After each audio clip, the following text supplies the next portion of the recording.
तथागमो नित्यमरोगिता च प्रिया च भार्या प्रियवादिनी च वस्यश्च पुत्रोर्थ करीश्च विद्या षड्जीव लोकेन लोकेषु सुखानि राजन।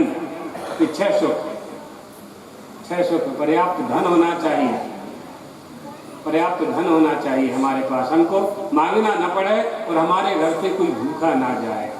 पर्याप्त विवेक होना चाहिए, नित्यानित्य वस्तु का हम विवेक कर सकें। और निरोगी होना चाहिए, हमारी पत्नी सुंदर होना चाहिए। सुंदरता का मतलब यहाँ गोरापन नहीं है, सुंदरता यानी सदाचार युक्त सुलक्षण वाली। हमारा पति योग्य मिलना चाहिए जो हमारा भरण पोषण कर सके और हमारे में ही उसकी निष्ठा हो। वस्यश्च पुत्रो, हमारा पुत्र हमारी आज्ञा का पालन करना होगा। हमारी बेटी हमारी बात मानने वाली होनी चाहिए। अर्थकरी विद्या होना चाहिए। ये छह सुख है। युधिष्ठिर महाराज थे, यक्ष ने पूछा संसार में सबसे अधिक प्रसन्न कौन है? कहा मोदते, संसार में सबसे सुखी कौन है? युधिष्ठिर ने पूछा तो यक्ष बोले पंचमे हरिषष्ठी वा साकं पचति स्वगृहे अनरणी चा प्रवासी च सा वारिचर मोदते। चाहे 5-6 दिन में 2-4 दिन में ही भोजन करने मिले, भले ही शाक पात खाना पड़े, लेकिन भीख न मांगना पड़े, किसी से मांग करके न खाना पड़े। अनरणी, माथे पर कर्जा करके न मरे, अपनी संतान के जिम्मे कर्जा छोड़ करके न जाए। चुकाएंगे तो ठीक है, नहीं चुकाया तो तुम्हारा जन्म बिगड़ जाएगा, पुनर्जन्म बिगड़ जाएगा, आगामी जन्म बिगड़ जाएगा। अनरणी चाप्रवासी, अपने देश से बाहर न गया हो और अपने ही मकान में रहता हो, भले ही झोपड़ी में रहता हो, भले ही झोपड़ी में रहे, महल ना हो, मकान ना हो, लेंटर वाला मकान ना हो, लेकिन खुद का होना चाहिए, खुद का स्वयं का होना चाहिए। अनरणी चाप्रवासी च सा वारिचर मोदते। ये 4 लोग प्रसन्न रहते हैं, जो कहीं मांगते नहीं हैं, जो कर्जा जिनके सिर पर नहीं है, जिनका स्वयं का मकान है और जो अपना देश छोड़ करके नहीं गए हुए हैं। अपने परिवार के साथ, परिवार के सुख दुख में परिवार के साथ सुखी दुखी होते हैं, अपने परिवार में धैर्य धारण करके रहते हैं और अपने अधीन रहने वाले परिवार वालों को धैर्य धारण करवाते हैं। सब मोदते, वो प्रसन्न रहते हैं। ये प्रसन्नता के सब उपाय हमारे धर्म शास्त्रों ने बताए हुए हैं। सम दुख सुखम धीरम सौम्रतत्वाय कल्पते। अमृत को प्राप्त कर लेते हैं, अर्थात अमृत को प्राप्त कर लेते हैं माने आनंद को प्राप्त कर लेते हैं। ऐसा कोई नहीं है कि कटोरा में दूध जैसा अमृत भरा हुआ है तो तुम पी लोगे तो आनंद हो जाएगा। हाँ, ऐसा कुछ नहीं है। हाँ, आनंद ही अमृत है। आनंद के सिंधु की एक बिंदु भी यदि हमें प्राप्त हो जाती है तो हमारे लिए पर्याप्त है। सीकर ते त्रैलोक सुपासी, वो आनंद के सागर में निवास करने वाला, आनंद के सिंधु में रहने वाला, वो मणिद्वीप में सुधा के सिंधु के मध्य में मणिद्वीप में निवास करने वाली जगदम्बा भगवती राजराजेश्वरी त्रिपुर सुंदरी अपने आनंद में से एक बिंदु अगर प्रदान कर देती है, निजा ऋण प्रभा पूर्व मध्य ब्रह्मांड मंडला, अपने गुलाबी तेज से पूरे जगत को जो आनंदित करती है,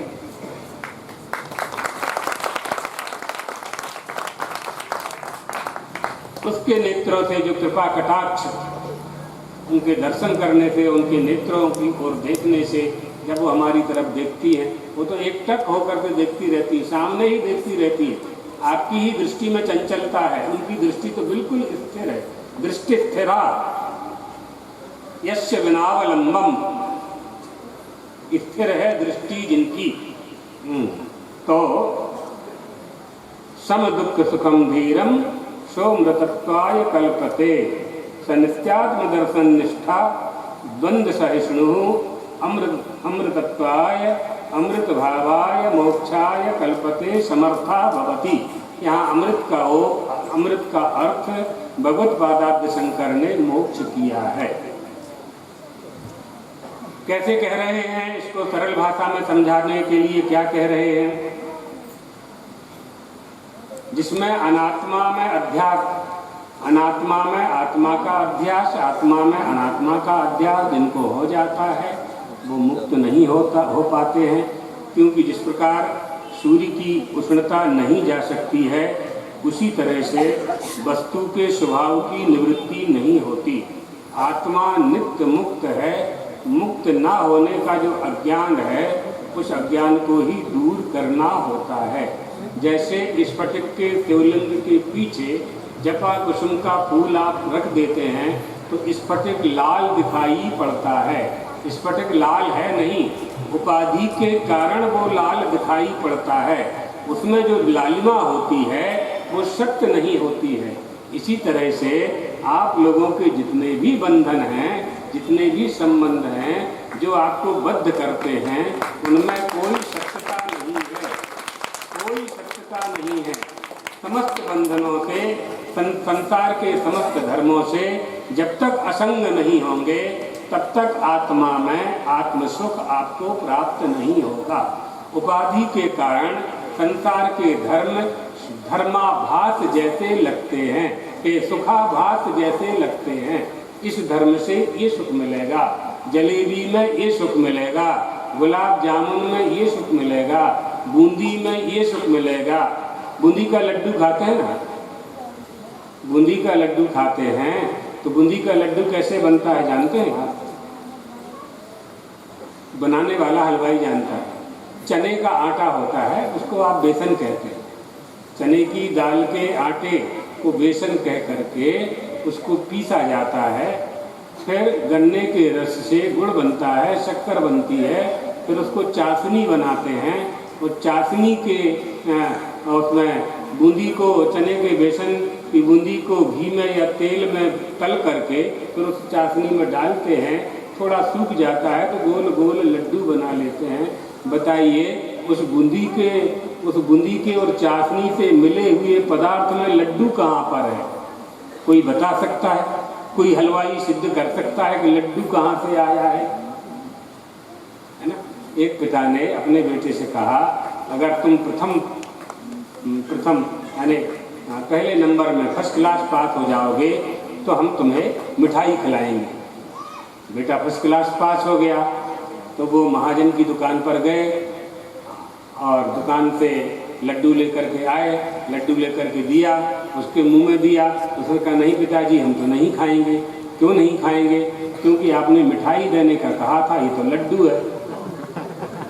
वो जलेबी लाया, कहा ना ये भी नहीं खाएंगे, आपने तो लड्डू कहा था, ये जलेबी है। फिर वो पेड़ा लेकर के आए, ना पिताजी ये तो पेड़ा है, हम तो मिठाई का, हमको तो मिठाई लाओ। अब मिठाई नाम की कोई वस्तु है क्या? मिठाई नाम का कोई पहाड़ है?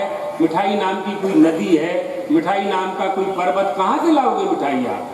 ये सब नाम और रूप का व्यवहार हलवाई ने बना दिया है, मिठाई बनाने वालों ने बना दिया है। ये है क्या? कहाँ से मधुरता उसमें आई है? मिष्ठान कहाँ से आया है? मधुरता कहाँ से आई है? हम आपसे प्राय प्रतिदिन कहते हैं मूल को जानना होगा। जैसे कल सृष्टि के मूल की बात करी थी, मूल को जानना होगा। इस मधुरता का मूल कौन है? तो मधुरता का मूल है गन्ने का रस। गन्ने के रस में से शक्कर बनी है, शक्कर से चाशनी बनी है, चाशनी में बेसन में चाशनी डाली गई है, तब बेसन मीठा हुआ है। बेसन को आप ऐसे खाएंगे कड़वा लगेगा। आप खा के देख लीजिए घर जाकर, कड़वा लगेगा। आटा तो थोड़ी बहुत खा भी सकते हो, कच्चा बेसन तो खा ही नहीं पाओगे, कड़वा लगता है, अच्छा नहीं लगता है। लेकिन चाशनी डालने के कारण उसमें मधुरता आ जाती है। अपने इस हृदय में भगवान की भक्ति की चाशनी घोल दो अंतःकरण की कढ़ाई में। अस्मिन महामोय मये कटाहे सूर्याग्निना रात्रि देवेंदनेन। संसार को पैदा होते मरते हुए देख रहे हैं, फिर भी लोगों को वैराग्य नहीं आता है। हे युधिष्ठिर, इससे बड़ी बात क्या होगी? कौन सी बड़ी बात होगी इससे? दुख दुख ही दुख भरा हुआ है संसार में, फिर भी उन्हीं दुखी संसारियों से हम प्रेम कर रहे हैं, भगवान को छोड़ करके उनसे लिपट रहे हैं। इसलिए इस संसार में सुख कहाँ है और दुख कहाँ है, ये विवेक हमें होना चाहिए। सम दुख सुखम धीरम, जो विद्वान पुरुष है, जो धीर पुरुष है, वो सुख और दुख को जान करके सुख की प्राप्ति, यानी सुख की प्राप्ति क्या करना है, दुख की निवृत्ति ही सुख की प्राप्ति है। तो ये दुख हो रहा था अर्जुन को कि सब मारे जाएंगे। अर्जुन, तुम्हारा ये भ्रम है। उपाधि मूल स्वरूप को आच्छादित कर देती है। उपाधि मूल स्वरूप को आच्छादित कर देती है। जैसे कोई व्यक्ति सुंदर नहीं है, कोई व्यक्ति सुंदर नहीं है और वो सुंदरता की सामग्री का प्रयोग करके गाल में हाथों में लपेट लपाट के आते हैं ना लोग, मुंबई में जो रहते हैं, सिनेमा में देखते हैं, तो जो सुंदर नहीं है उसको वो वस्तु सुंदर है। तो इसका जो मूल स्वरूप है वो आच्छादित होता है, अपने मूल स्वरूप को वो आच्छादित करते हैं। आपकी कला ही आपकी सुंदरता है, आपका गुण ही, आपका सदाचार ही आपकी सुंदरता है। ये तो बाकी सब सुंदरता आरोपित है। उस आरोपित सुंदरता में सुख नहीं है, स्वाभाविक सुंदरता में सुख है। माधुर्यादि स्वभावानाम अन्यत्र स गुणार्पणाम स्वस्मित तदर्पणापेक्षो नो न चास्तन्य दर्पकम। सुंदरता का अर्पक कोई नहीं है, मधुरता का अर्पक कोई नहीं है, आत्मा का अर्पक कोई नहीं है, कोई देने वाला नहीं है, कोई अर्पण करने वाला नहीं है। वो स्वाभाविक है, स्वाभाविक है, बिल्कुल स्वाभाविक है। और उसका स्वाभाविक रहना ही ईश्वरत्व है और सत है। आएगा आगे के श्लोक में आने वाला, वही सत है ना। तो उपाधि हमारे मूल स्वरूप को आच्छादित कर देती है। कैसे, और सरल करके बताएं। एक नशेची था, नशा करता था। नशा करने वाला सूट बूट जूता मोजा पहन करके नशा करने के लिए गया और जो नशे की आदत थी वो नशा उसने की और ज़्यादा पी लिया, सुरापान कर लिया, तो नाली के पास गिर पड़ा। तो वो अच्छे जूता पहन के गया था, नए जूते 1000 रुपये के, काले काले जूता पहन करके गया।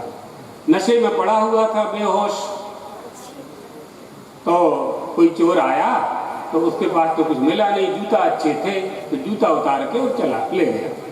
सवेरे उसको होश आ गया, नशा तो ज़्यादा देर रहता नहीं, 2-4 घंटा रहता है। सवेरे उसको होश आया तो उसने देखा कि मैं जब आया था तो मैं तो जूता पहन करके था। 2-4 लोग इकट्ठे हो गए तो उसने पूछा, भैया मैं कहाँ गया? बोले क्यों, तुम तो वही हो ना जो रात में गिरे थे। ना, वो मैं नहीं हूँ। तुम क्यों नहीं हो? क्योंकि मैं तो जूता वाला था, अब जूता है नहीं, तो मैं वो नहीं हूँ।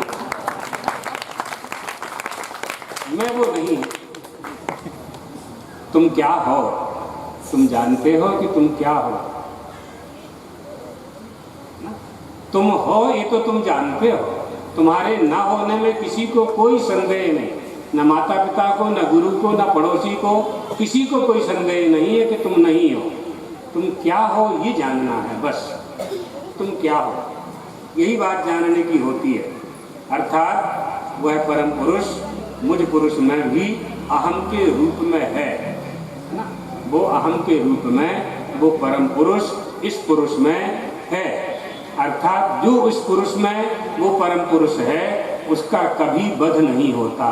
वो मारने से नहीं मरता, वो गिरने से नहीं गिरता, वो पानी में नहीं सड़ता, वो अग्नि में नहीं जलता। न हन्नते हन्नमाने शरीरे, नहीं मरता वो, किसी के मारने से वो नहीं मरता। अर्जुन, उसे तुम जानो, उसको तुम यही खोज लो।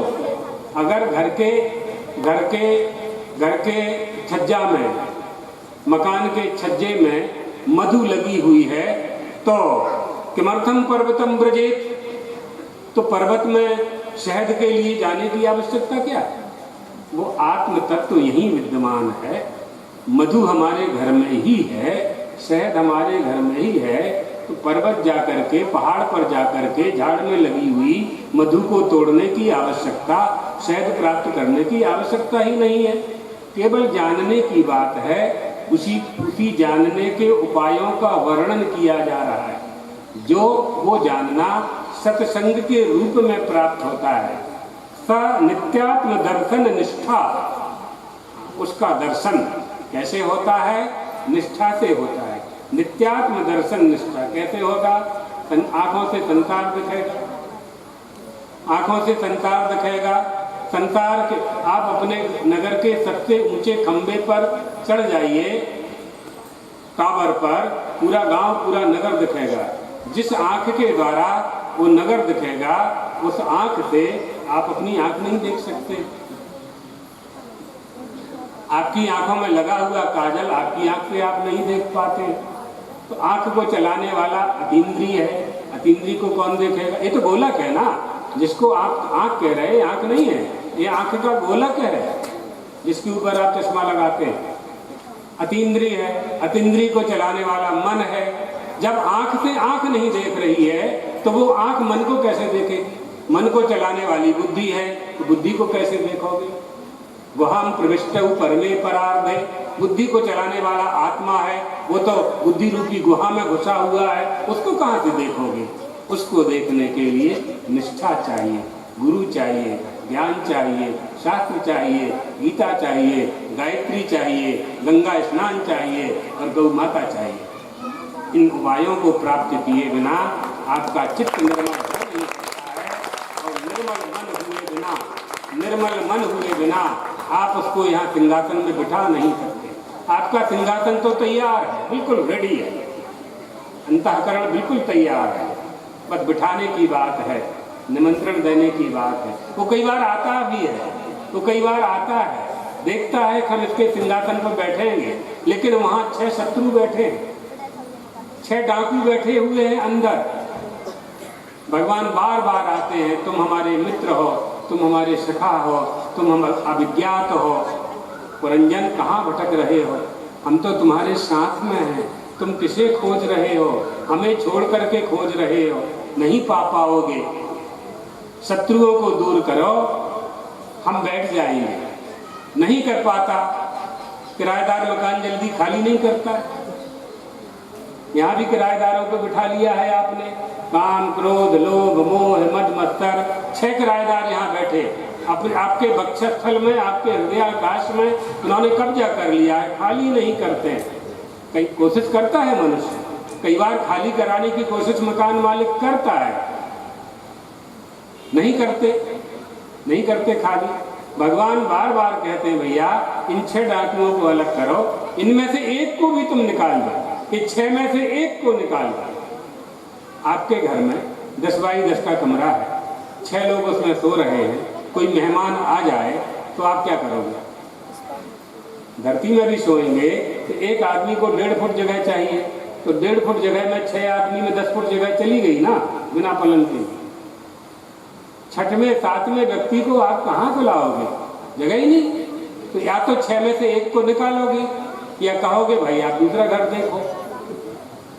तो भगवान फिर दूसरे घर जाते हैं, मंदिर के पुजारी के हृदय में बैठ जाते हैं, संत महात्मा के हृदय में बैठ जाते हैं, सदग्रस्त के हृदय में जाके बैठ जाते हैं। तुम्हारा घर खाली नहीं। भगवान कहते हैं सत्संग कर, सत्संग करने से 6 में से एक शत्रु को भी तू निकाल देगा तो मैं घुस जाऊंगा तेरे हृदयाकाश में, मैं प्रवेश करूंगा, और 5 को तो मैं खदेड़ दूंगा, 5 को मैं खदेड़ दूंगा, मेरी जिम्मेदारी, मैं तुझे वचन देता हूं। तो एक को वर निकाल, बस क्रोध को ही निकाल दे, काम को निकाल दे, लोभ को निकाल, मैं प्रवेश कर जाऊंगा, बाकी शत्रुओं को मैं खदेड़ दूंगा।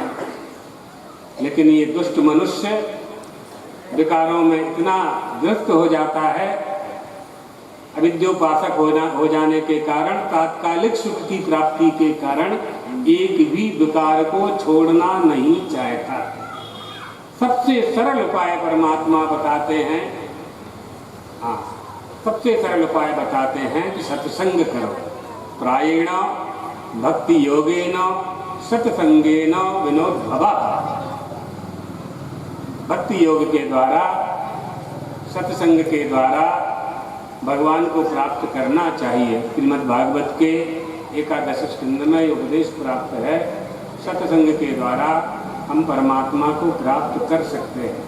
व्रतानि यज्ञश्छन्दांसि तीर्थानि नियमायमः यथा वरुन्धे सत्संगा सर्वसंगापहो हि माम। मुझे अगर कोई वश में कर सकता है तो सत्संग से ही मुझे वश में कर सकता है, क्योंकि सारा संसार तो मेरे वश में है। सबको मैंने बांध लिया है, अपने वश में कर लिया है। मेरी माया से सब अभिभूत हैं। मुह्यन्ति यत् सूरयः मम माया दुरत्यया